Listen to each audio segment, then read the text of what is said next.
Today, we're gonna make Banana Justino, which is a banana rum from Liquid Intelligence. And I will not be following Dave Arnold's directions here because according to the book, you need a centrifuge to try this technique. And while I'd love to surprise you all and pull out my Spinzall centrifuge, I do not have one and I do not plan on getting one anytime soon. This recipe is one that I skipped over in the book because I thought I couldn't make it. But recently, Dave Arnold was on the Modernist Pantry and made Banana Justino, and it got me thinking more about the process. The centrifuge is used to clarify and to produce a higher yield. Neither things that I feel that I need to perfect here, but it got me thinking more about the approaches to making this. The Modernist Pantry sells a Spinzall kit that includes Pectinex, chitosan, and Spinzall. Pectinex is an enzyme used to break down pectin, and in this case, the banana. It's going to help release the juice from the banana. Pectinex is amazing in other applications as well.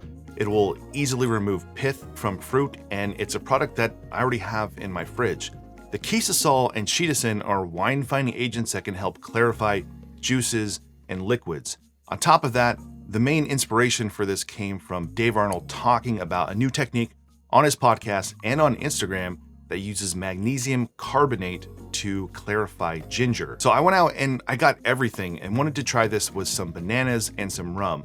I had the Pectinex on hand, I bought some magnesium carbonate, and the fine people at the Modernist Pantry even sent me the Spinzall starter kit, which included the chitosan and the Spinzall. But I didn't want to waste a bottle of rum, and Dave Arnold picked up this magnesium carbonate technique from Garret Richard, one of the authors of Tropical Standard.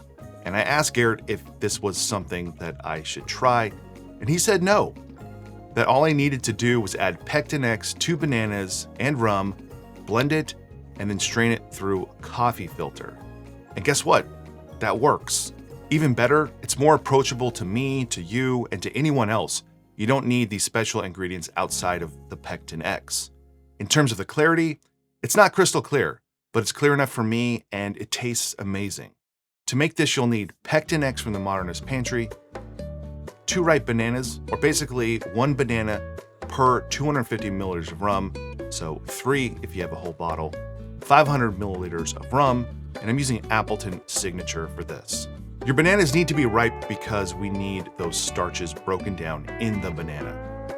Add your 500 milliliters of rum to a blender, add in 2 ripe bananas,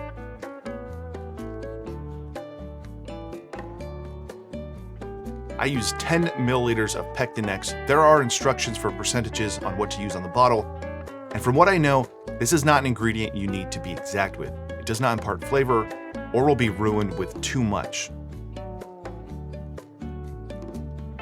Blend it on high and then just let it run. It's okay, even better if it gets a little warm, as the Pectinex will perform better at body temperature according to Dave Arnold.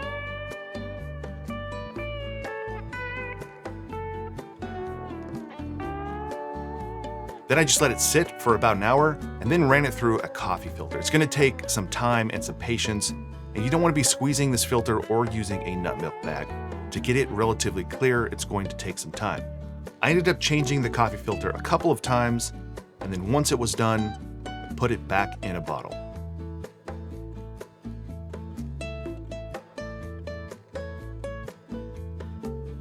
It's important to remember that clear does not mean colorless, and if we do the read test here, you can see that you can technically read something through this bottle, so that's basically a win for me. So there you go, Banana Justino. To serve this, I'm gonna add a large ice cube to a glass and pour in some of our Banana Justino and give it a little lime twist. Let's taste it.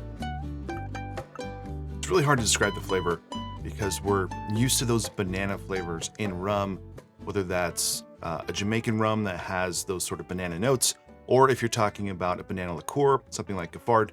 This is a different banana taste than this. This is really more of a pure banana flavor, but it's also so unique. Now I'm serving this neat, but there's plenty of sugar in there from the banana. It's not, doesn't taste like you're drinking something neat. So I would suggest if you make this, use your favorite rum, but I wouldn't go overboard with anything too expensive, and that's why I use the Appleton Signature. The colors here are pretty significantly different. I wouldn't be surprised if the Pectinex and the filtering process removes some of the color, You can see that it is still a little bit cloudy. It is not as clear as the bottle of Appleton. I've also been keeping this in the refrigerator. It's a little cold, so there's some condensation on the bottle. But it makes this wonderfully delicious banana rum. I've used it in a daiquiri. It was great. I made it in a Mai Tai. That was wonderful.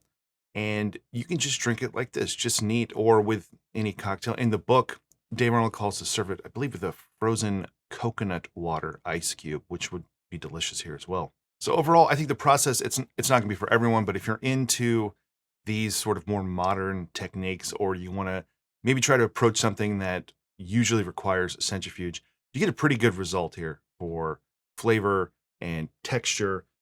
There is some settling over time. I did make this a few days ago, and I'm unsure about the shelf life of it, but I think I wouldn't make this and keep it for a long time. I would just imagine those banana flavors will break down over time.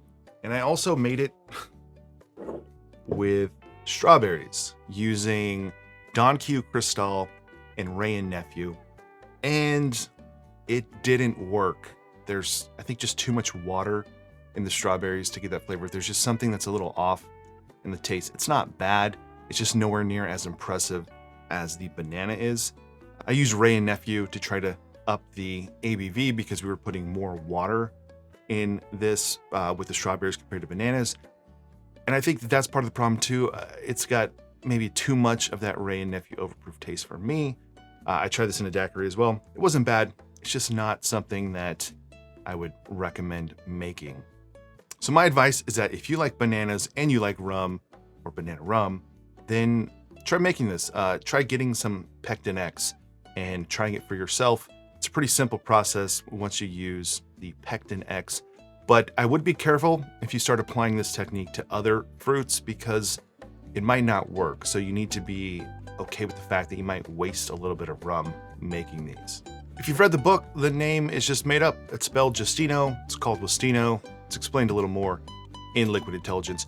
I have a link to the Monitor's Pantry below. It's not an affiliate link, but a membership rewards link, so I'll get some points if you use it.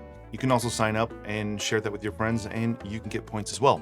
And try making your own banana rum, banana Justino from Liquid Intelligence without a centrifuge. It works very, very well. And like I said before, just be a little cautious. Don't use rum that's too expensive. And if you are going to try it out with other fruits, maybe do it in smaller batches. But there you go, Banana Justino from Liquid Intelligence.